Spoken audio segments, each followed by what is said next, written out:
अब आज रक्षाबंधन है और पूरे देश में रक्षाबंधन का त्यौहार मनाया जा रहा है।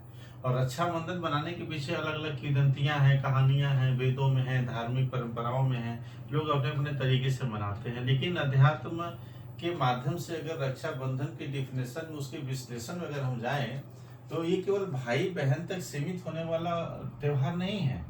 इस त्योहार में आप समझ लीजिए कि गुरु शिष्य परंपरा जो हमारी भारत की संस्कृति में रही है, एक गुरुत्वाकर्षण जो रहा है कि किसी भी व्यक्ति से किसी प्रकार का ज्ञान आपने प्राप्त किया, कुछ सीखा आपने है, तो उसकी रक्षा का भाव आपके अंदर स्वतः पैदा हो जाता है।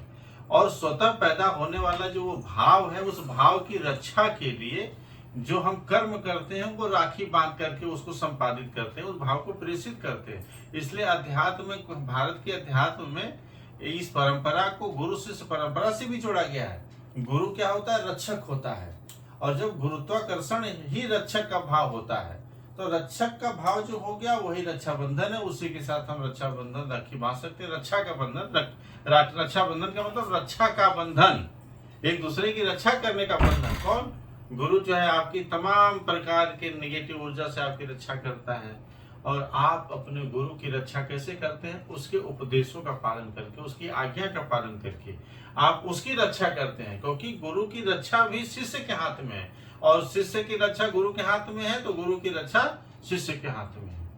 क्योंकि दोनों का एक दूसरे के साथ आत्मा और परमात्मा के मिलन की तरह जो ये संबंध है, उसकी रक्षा का संकल्प ही इस मानव जीवन का उद्देश्य है। इसलिए रक्षाबंधन को मानव जीवन के उद्देश्य से जोड़ करके हम लोगों को देखना चाहिए। मानव के जीवन प्राप्त करने का जो उद्देश्य है, उसकी पराकाष्ठा और उसकी प्राप्ति ही रक्षा का बंधन है। इसलिए इस बंधन से हम सभी लोगों को बंधना चाहिए, उसका स्वरूप व्यापक देकर के इसका विस्तार करना चाहिए। तब इसके महात्म को हम लोग जन जन तक, घर घर तक वास्तविक रूप में पहुंचा पाएंगे। यही हमारा आज का संदेश है रक्षाबंधन के शुभ अवसर पर। हरिओम स्वामी ओम शांति।